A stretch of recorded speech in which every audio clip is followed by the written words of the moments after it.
శ్రీ కల్వకుంట్ల తారక రామారావు గారు. అధ్యక్ష, ముందుగా శాసనసభ అధిపతిగా ఎన్నికైన మీకు హృదయపూర్వకంగా మా పార్టీ పక్షాన, మా అందరి పక్షాన కూడా హృదయపూర్వకంగా మీకు అభినందనలు తెలియజేస్తూ, మా పార్టీ అధ్యక్షులు పెద్దలు శ్రీ కేసీఆర్ గారు వారు దురదృష్టవశాత్తు వారికి కొంత గాయమయ్యి హాస్పిటల్లో ఉన్నప్పటికీ ఎప్పుడైతే ఈ ప్రతిపాదన శ్రీధర్ బాబు గారి ద్వారా మరి వారికి వచ్చిందో వెంటనే ఒక క్షణం కూడా సంకోచించకుండా, రెండో ఆలోచన లేకుండా తప్పకుండా సహకరించవలసిందే అని చెప్పి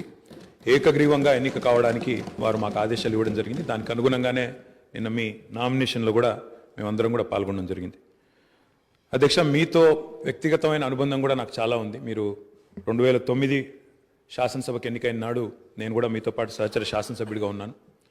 ఆనాడు తెలంగాణ ఉద్యమంలో కూడా మీరు మీ వంతు పాత్ర పోషించినారు. 2012 నుంచి 14 దాకా మీరు మంత్రిగా, ముఖ్యంగా మా శాఖకు మంత్రిగా, హ్యాండ్లూమ్స్ అండ్ టెక్స్టైల్స్ డిపార్ట్మెంట్కి మంత్రిగా మీరు పనిచేసిన క్రమంలో ఆనాడు ఒక సందర్భంలో నేను మీ దగ్గరకు వచ్చి, మీరు రండి సిరిసిల్లకి మీరు రావాలి, ఎందుకంటే రాష్ట్రం మొత్తంలోనే టెక్స్టైల్ అంటే సిరిసిల్ల కాబట్టి మీరు తప్పకుండా రావాలి అంటే మీరు కొంత సంకోచం వ్యక్తం చేసినారు మొదలు. మరి ఇప్పుడు ఉద్యమం ఉధృతంగా ఉంది, నేను మంత్రిగా ఉన్నాను, ఈ సమయంలో వస్తే ఏమైనా ఇబ్బంది ఉంటుందా అంటే లేదు, మనం కలిసే పోదామని చెప్పి ఆ రోజు మీరు రావడమే కాకుండా ఆనాడు మరి బ్రహ్మాండంగా మీరు వచ్చి అక్కడ కార్మికుల సమస్యలు విని తర్వాత చాలా సమస్యల పరిష్కారానికి మీ స్థాయిలో మీరు కృషి చేసినందుకు కూడా మీకు మనస్ఫూర్తిగా ఈరోజు మళ్ళొకసారి అభినందనలు, ధన్యవాదాలు కూడా తెలియజేస్తూ, మరి ఒక ఉన్నతమైన సాంప్రదాయానికి ఈరోజు మరి తెరదీస్తూ ఇతర పెద్దలు గౌరవనీయులు తెలంగాణ రాష్ట్రం ఏర్పడ్డ తర్వాత పెద్దలు శ్రీకొండ మధుసూనాచారి గారు, తర్వాత శ్రీ పోచారం శ్రీనివాసరెడ్డి గారు, తదనంతరం మీరు, మరి వారు ఇద్దరు కూడా నెలకొల్పిన సాంప్రదాయాలు,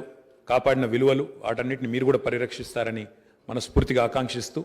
మీ ఉన్నతికి మనస్ఫూర్తిగా అభినందనలు తెలియజేస్తూ, మరి ఇప్పుడే